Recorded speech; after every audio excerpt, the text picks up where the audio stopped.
Hey guys, and welcome on into another episode of Props from Terry. I'm your host, Terry Edelman at TE Picks on X. Premium plays are available at Picks and Parlays, Winners and Winers, and StatSalt. Links are in the description below.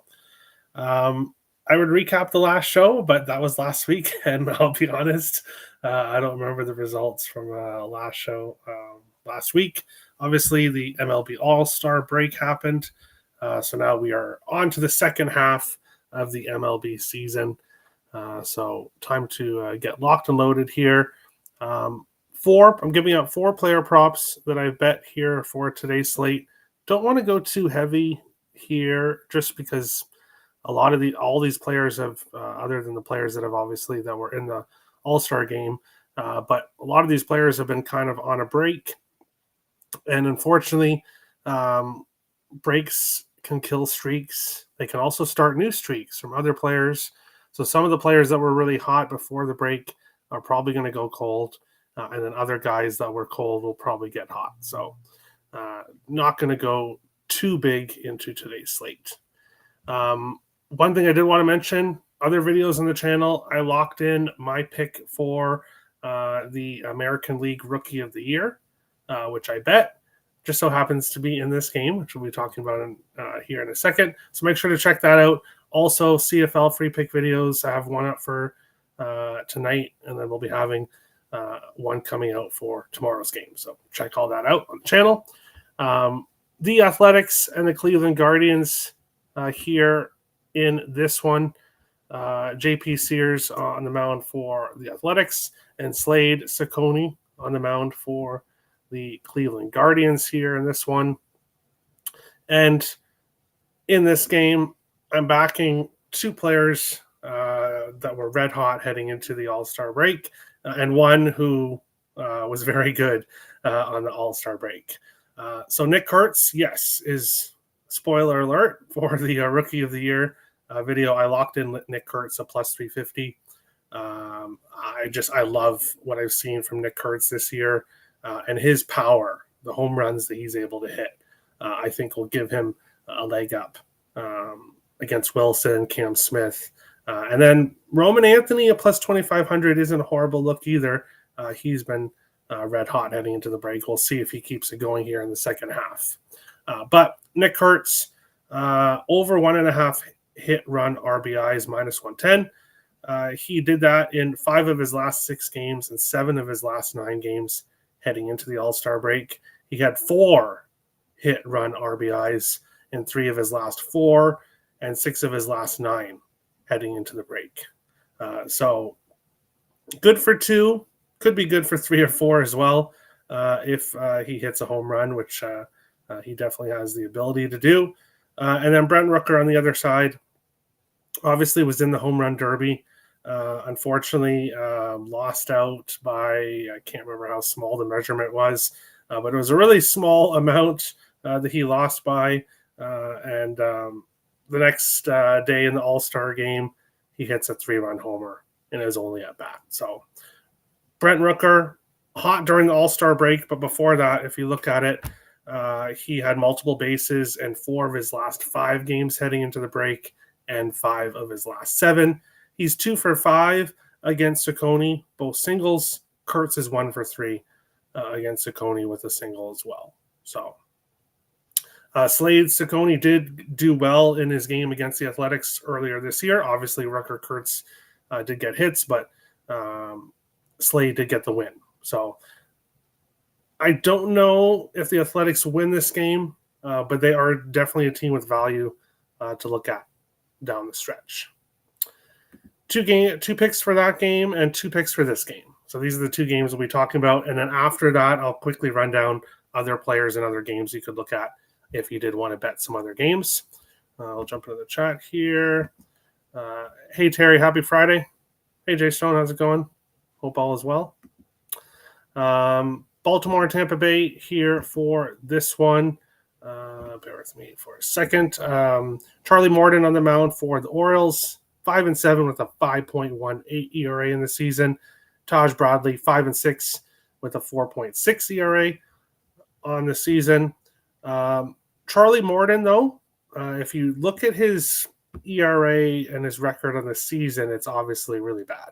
But if you look at what he's done in his recent games, 4-0 in his last 7 starts with a 2.72 ERA. So Charlie Morton isn't the auto fade that he was earlier on in the season. On the other side, Taj Bradley here, 1-1 with a 6 ERA in his last 7 starts. Just hasn't pitched well. That's about as nice as you can say it. So I've got 2 Baltimore props. Ramon Laureano, what a season he's having. And it's not really getting talked about, obviously, with the season that the Orioles have had, but Ramon Laureano has been excellent for Baltimore throughout the year. I have him over 1.5 hit, run, and RBIs. He did that in 5 of his last 6 and 6 of his last 8 games heading into the break. And he's had success against Bradley, 3 for 7 against him, one of those hits being a double. So Laureano doing very well right now. I'll take him over 1.5 hit, run, and RBIs. And then Gunnar Henderson, over 1.5 bases, plus 115. 7 for 17 against Bradley with a double and a home run. Henderson has just done very well against him. And Henderson, 4 bases in 3 of his last 5 games. So obviously he got 2, but he also got 4.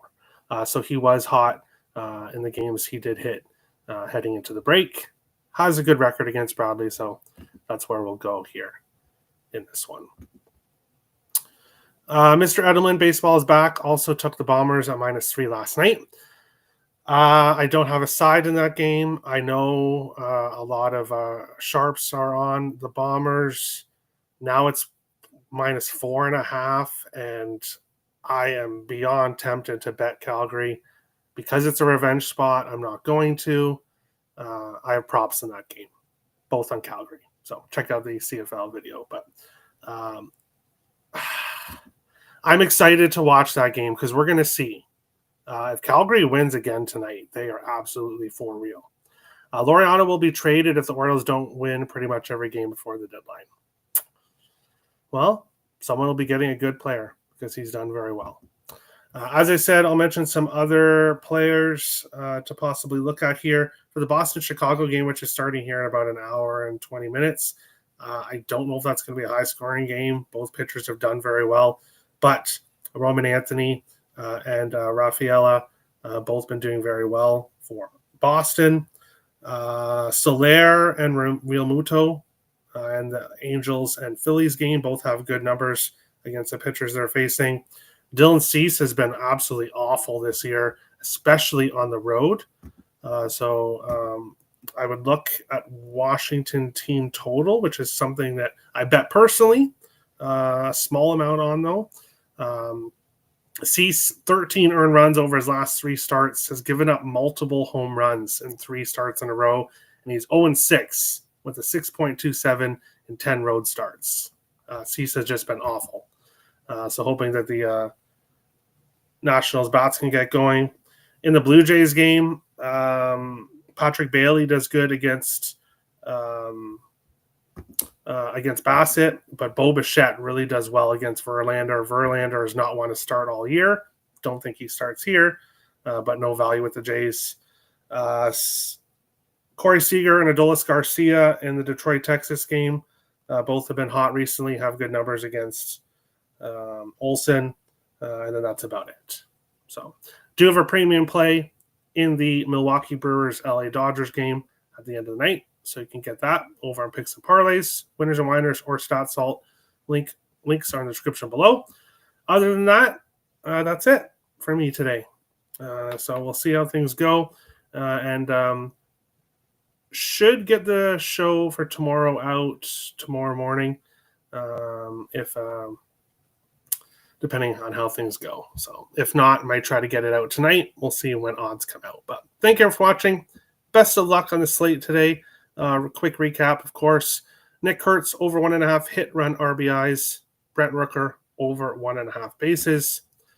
Ramon Laureano, over 1.5 hit, run, RBIs. And Gunnar Henderson, over 1.5 bases. All half-unit plays. And then, as I said, Washington team total over 3.5, which I got for plus 100, and I got a half unit on that as well.